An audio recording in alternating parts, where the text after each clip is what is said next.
Hi there, everyone. I'm pleased to be joined here today for this interview by Carol Rabke.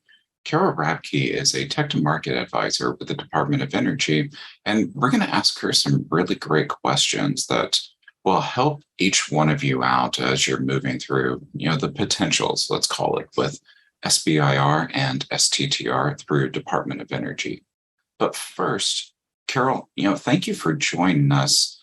If you could, can you give the audience a little bit about your background, and then also what does a tech to market advisor do at DOE? Yeah, no problem. So I joined the Department of Energy in their SBIR, STTR programs office last July. So I've been in the program office for a year now, and I came out of working in the SBIR and STTR arena for over 20 years. I worked with a commercialization service provider, and so I have worked with thousands of SBIR and STTR companies funded through many of the different agencies. So I have a lot of background in understanding what it takes for a SBIR or STTR company to move their technology from phase 1 to phase 2. And I will just also add that I have an advanced degree. I have a PhD in physical analytical chemistry. So I brought with me that background in all of this. So I have a good understanding of what the technologies are as well. And what I brought to the team when they hired me as a tech to market advisor, it was a new position. So when they hired me, they had never had a tech to market advisor. And what I was hired specifically for was to help with the partnering, because what we have seen historically is that if a small business finds the appropriate partners and starts working with them very early on in the process, say phase 1, or even I would say phase 1, but definitely moving into phase 2, they're going to be 50% more likely to be successful commercializing that technology. And so I was hired to help with that, and also to develop an SBIR partnering website, which is going to be a partnering platform for DOE where their applicants and awardees can go and find those appropriate partners through every piece of the development. So from phase 0, where they're looking for maybe subject matter experts or others that they need to add to their team, all the way out from phase 2 and on into phase 3, when they're really looking for maybe manufacturing or strategic business partners, also TAPA providers to help them with the commercialization side of things. So that's what I'm doing at the DOE programs office. Well, and that was actually kind of a staggering statistic you gave us about the likelihood of kind of moving forward and success by getting those partners on early and really introducing them into what's going on. It sounds like there's a lot of things going on at DOE that really support commercialization for these awards. So that actually kind of leads to let's just call it more of a philosophical question, because everybody knows that commercialization is important across the SBIR and STTR programs. But why is commercialization important specifically to the DOE SBIR and STTR programs? Right. Well, I will just start by thinking or stating what you just said, that it's important across the board to all agencies, because the funds are an excellent source of non-dilutive funds. They're not a loan. You don't have to pay it back. You get to keep the intellectual property, but there is one caveat with that, and that is that the small business has to demonstrate return on investment. So commercialization is a statutory goal of all SBIR and STTR programs. And in fact, as an agency, we are required to report on that annually. So Congress is saying, use these funds, this is great, but they want to see something come out of it for the good of the American people. people, whether it is more job creation, so more taxable revenue, or something that is just going to have large societal benefit. So I would say, I don't know if it's any more or less important at DOE. It is just important all the way across the board. I will say that there are several program offices at DOE that participate in the SBIR programs that it's more difficult to commercialize the technology, because those are going to be our basic energy science, or the ones that are very deep tech that are going to take a much longer time to commercialize. And so that's why I think it's going to be very important for them to have this partnering website and to have someone here that they can reach out to. Because ultimately, whether they are developing something that is just going to be used right now in a national lab, ultimately, if SBIR funds are being used, it does eventually have to make it out to the public sector. Well, and I think that's kind of really important to highlight, particularly, as it relates to DOE. And as you said, some of those deeper tech solutions that are going to be harder to commercialize. DOE has like an office of nuclear physics. Yes. It's like you don't have a lot of, you're not going to go and walk into Walmart and find one of those sitting on the store shelf.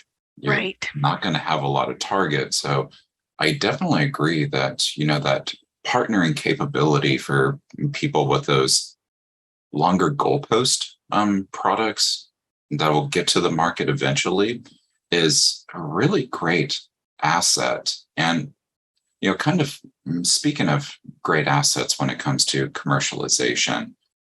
Now, I know that DOE is at least a little bit different than some of the other agencies, and that even for a phase one, you have to have a commercialization plan, which I assume would be great to talk about some of these partnering resources. But what are some other things that make for a really kind of standout commercialization plan for a phase one?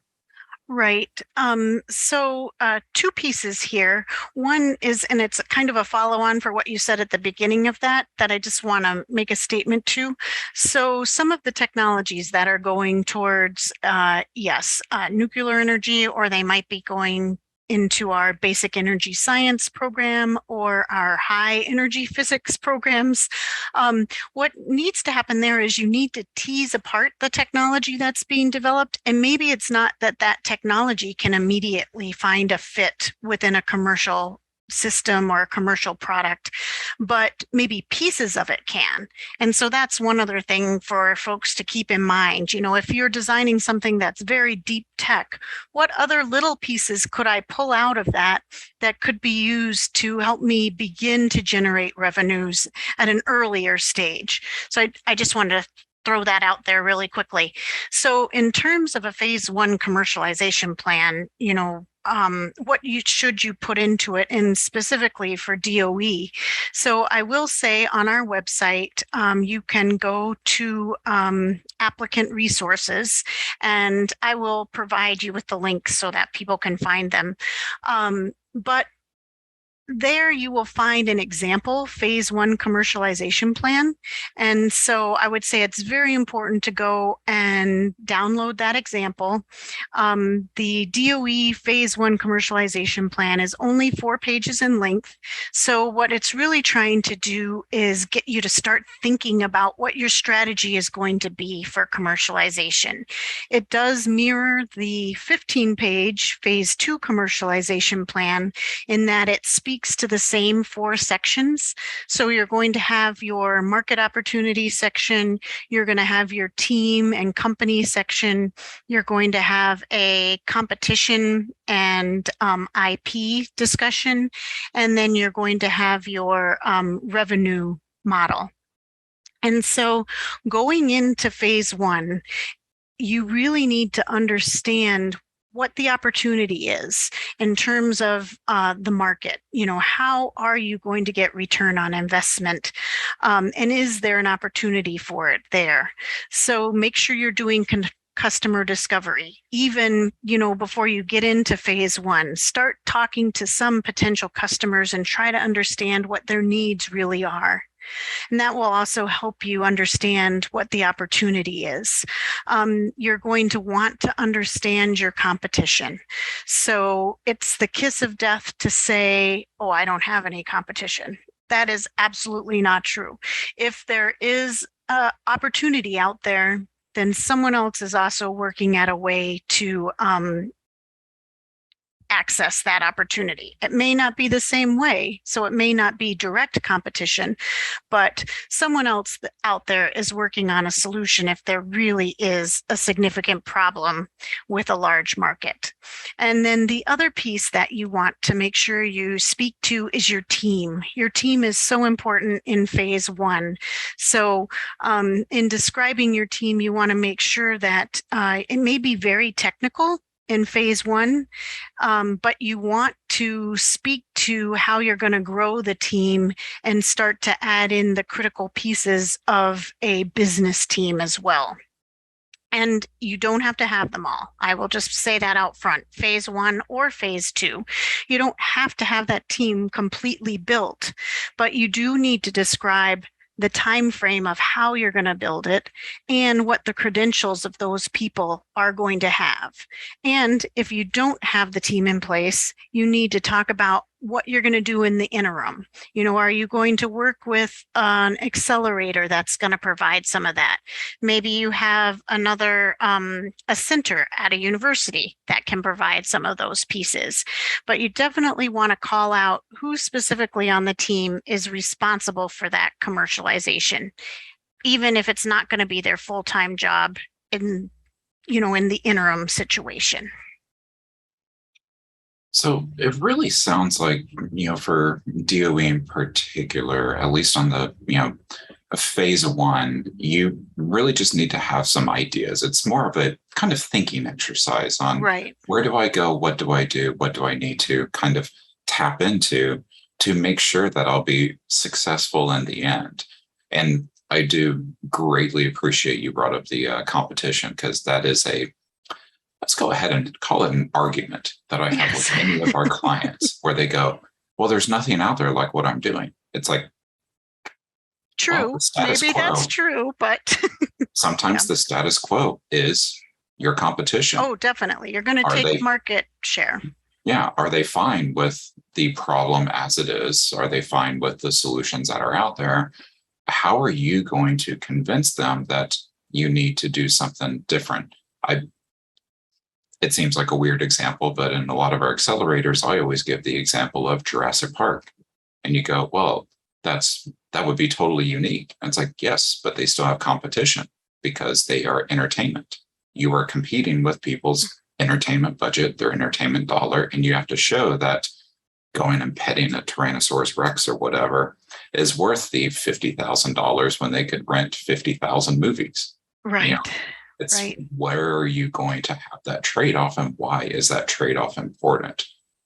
So I think there's a lot of those kind of things that are gotchas for people, particularly when they're trying to just get started, get their thoughts together. Right. I was just going to add one more thing in there, and that is that let's say they win a phase one. So then when you move into phase two, what you're doing is you're expanding that initial commercialization plan. You're taking those 4 pages of information, and now when you expand into the 15 pages, you're providing the validation to that, as to why you made those statements in phase one. Well, here's all the validation. So sorry, I just wanted to add that.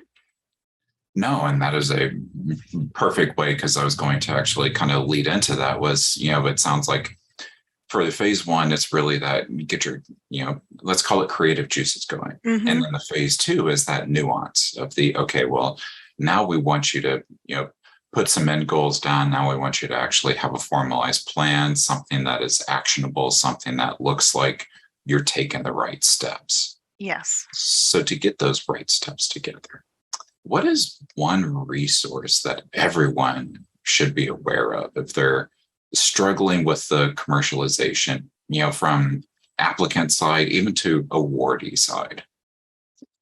Well, because you said one resource, I'm going to say it's your SBIR, STTR programs office team. That would be the one resource. But because there's different pieces that we as a team provide. And so there is a phase 0 program. So, if you are struggling with what do I need to put into a phase 1 commercialization plan, you can reach out. If you've never applied to DOE, you can apply to the phase 1 program. The phase 0 program, and they will help you put together your phase 1 proposal. And that includes, putting together the phase 1 commercialization plan. The other piece is to go to your state resources and your local resources. Go definitely look for people to help you there. As you move into the DOE program deeper into it, if you win that phase 1, you can apply for TABA funds, which are the technical and business assistance. So with that, in phase 1, you can get $6,500 to use with a commercialization vendor of their choice. If you do want to do that, you need to put a letter of support or a letter of commitment in with your phase 1 proposal saying that you're going to work with this particular person on your commercialization during phase 1. So that has to go in at the beginning. If you don't put one in, then you would be supplied with our DOE selected vendor. So there's going to be a lot of help there. We also have an I-Corps program for folks that get a phase 1. You can participate in the Energy I-Corps for SBIR and STTR, which is an abbreviated program similar to the national program, but in this case, you only have to do 30 interviews. Then when you move into phase 2, and this was a piece where I wanted to get to, is your TABA funds expand greatly. In phase 2, you can have up to 50,000. And the reason that this all becomes important is because I failed to mention in putting together your commercialization plan, you want to be thinking about IP. And, what is going to be your sustainable competitive advantage? So in phase 1, you just have to show due diligence, that you understand what the competitive landscape looks like. You understand what the patent landscape looks like. But you can use those TABA funds to help you with your IP. So you can use them for patents, to work with legal counsel to get that in place. And so I just want to make sure that folks are aware that that exists. It is a statutory goal that you do commercialize, but Congress recognizes that that's hard. And so they have made these additional funds available to you. And in the case of DOE, they are over and above the award amount. So other agencies handle it differently.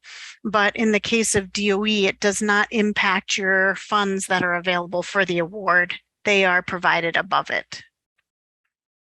Well, it sounds like that's, some really great resources that everybody should be aware of and everybody should tap into.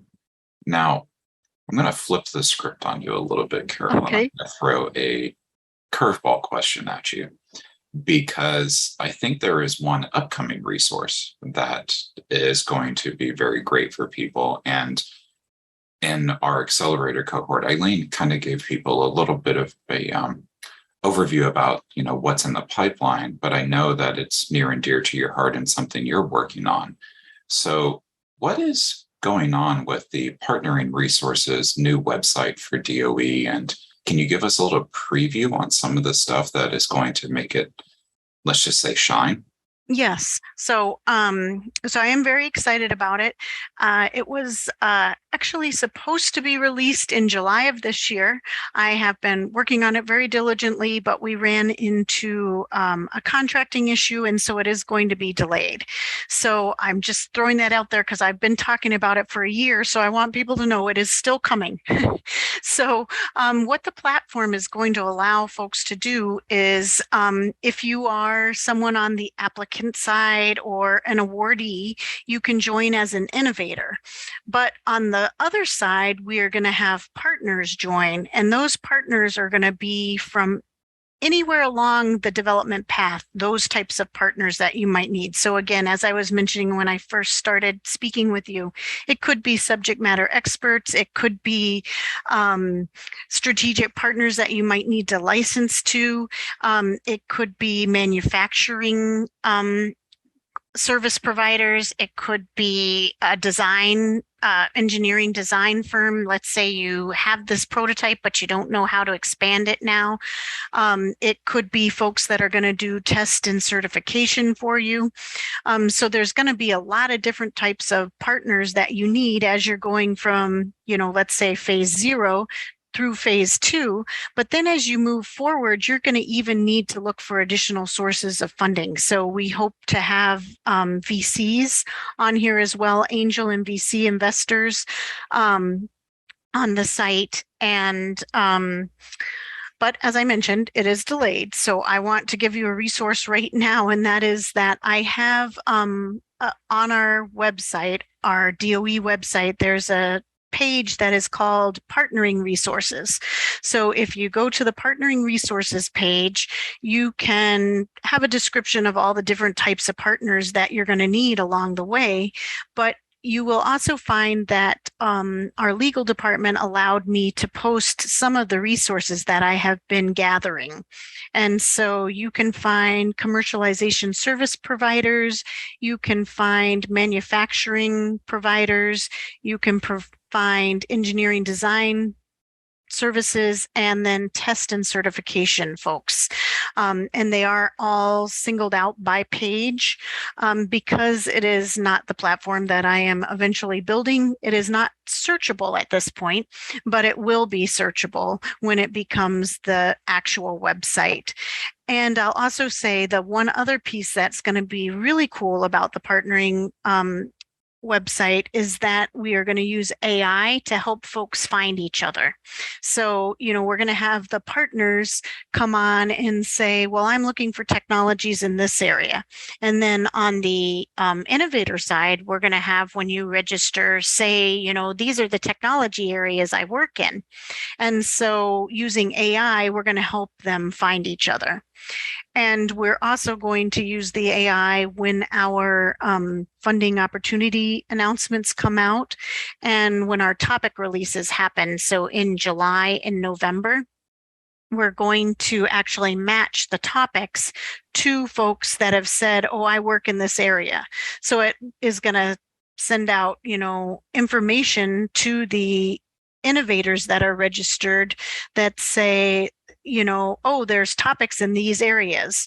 So at any rate, that's what the partnering platform is going to be all about. I'm really excited about it. I've been working in this space for so long now that commercialization is something I'm very passionate about.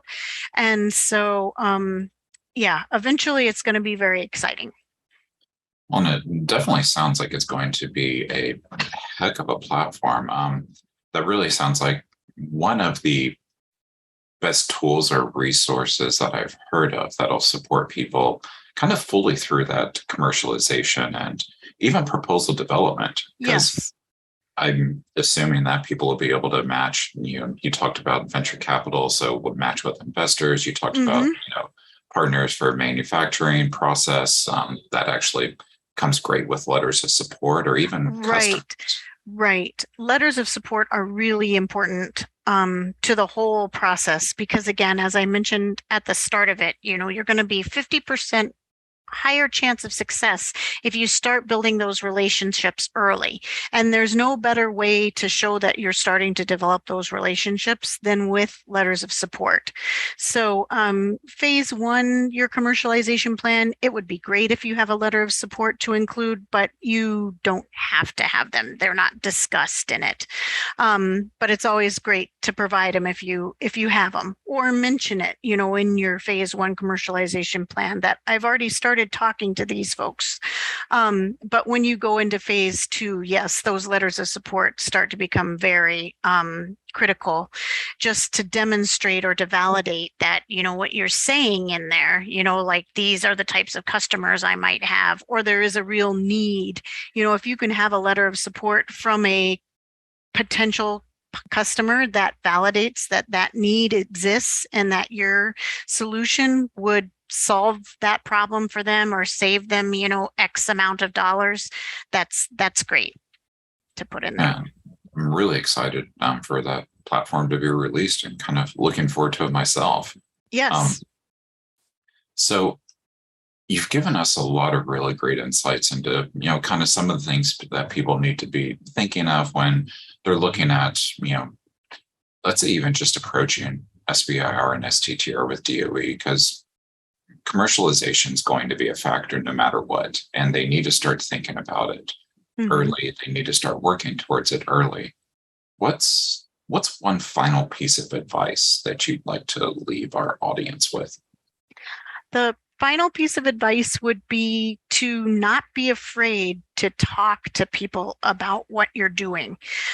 Because I speak to a lot of young companies and they tell me, oh, I can't do the customer discovery because someone might steal my IP. And I'm like, well, when you're really starting your initial customer discovery, you don't need to talk to them about what you're doing specifically. What you really need to do is get outside of your lab and listen. Just figure out who you think your stakeholders are, and then just go and talk to them. Find out what their typical day looks like. Find out what areas are they struggling in, so that then you can take that information away without even sharing anything proprietary about what you're doing or even mentioning what you're doing. You're just really listening. These are the problems I have every day. Gosh, I wish I had a solution that did this, which leads you to say, well, what are you using now and why doesn't it work? So you can use it for competitive information as well. And then, you have those initial pieces where you haven't shared anything about your technology. Then you can come back to them in a few months, after, let's say you won that phase one and you've done a little bit of work, and you could come back to them and say, oh, I've been working on a solution. Let me ask if these things sound important to you, or would this solve your problem? So again, not talking about any of the specifics, but just really getting outside of the lab, getting outside of your comfort zone and talking to your stakeholders and finding out, maybe what you thought about the market isn't true and you have to pivot and go to a totally different area, or, your customers, you find out that the people you thought you were going to sell it to aren't those people. It's a different part of the support chain or the value chain. So that's my final piece of advice. Don't be afraid to get out of your comfort zone and go and talk to potential stakeholders. And I think that's a great piece of advice to leave on, particularly, with some of the stuff we focused on partnering, because you want to have those same conversations with potential partners. You want to have those same conversations with, group members, team members down the road. I do like that you kind of started that off in a, look, if you're doing this, you're doing it wrong. Because yet another argument I've had with many people that go, right. well, I need an NDA before I can do customer discovery. Right. It's like, if you think you need an NDA to do customer discovery, you are totally missing the boat. Right. Yes. Go out there and just talk to people, find out what's affecting them, and even find out, talk to competition. They don't have to know your competition. Right. And you can find out so much about the competition that way, I think, from talking to your stakeholders, because they'll tell you, oh, I'm using this solution now, and gosh, it really struggles in this area. Or, you can even start to find out how loyal they are to certain solutions, because that could be something that you have to overcome. When you talk about hurdles to market, if you find someone that has been providing a solution and it's not great, but it works almost like they needed to, but they're very loyal to that company, then you might find that, gosh, I might have to work with them. We might have to have some kind of strategic relationship if I'm going to make any headway in that market. So customer discovery is so important. And I have one other plug that I need to give that I almost forgot to mention. So since the partnering platform is a little bit delayed, and this was always planned, but I'm going to be putting a lot more effort into it. I am going to start holding networking sessions where you can sign up. Of course, everyone has to sign up. It'll be open to our whole, database. You can sign up for these opportunities. But if you are interested in pitching your technology to a strategic partner or to a VC, I'm going to start holding virtual networking sessions where people are basically going to apply to pitch. And then I'm not going to do the down select. DOE isn't going to do the down select. We're going to let our partner side decide, who, if they can pick 6 people in these areas, who do they want to see? So they're going to do the down select. So it's going to be something that's coming out in the next quarter, and then continuing quarterly. And along those lines, I'm also going to be holding workshops, and the topics of the workshops I'm going to allow the applicants to vote on. And so we'll do the ones that they're most interested in holding. So with what you're doing there, does somebody need to already be an awardee, or could they just be even interested in SBIR and STTR? For the workshops, they can just register to participate. So they don't have to be. For the networking sessions, they will have to be awardees. It's going to be an announcement that's made to the awardees. Okay, gotcha. That's still an amazing opportunity that everybody should be making use of. Right, frankly. Right. And we'll be widely broadcasting that once it's set up. So. Well, Carol, I really appreciate you taking time out to kind of talk with me today and talk about, some of the things that are really critical for people to know about, DOE, particularly as it relates to commercialization, its importance, its impact, and kind of its focus, but then also to talk about some of the really exciting things that are coming down the pipeline from DOE that I would really like to promote that partnering platform as soon as it's ready. Yes, I will definitely be letting people know.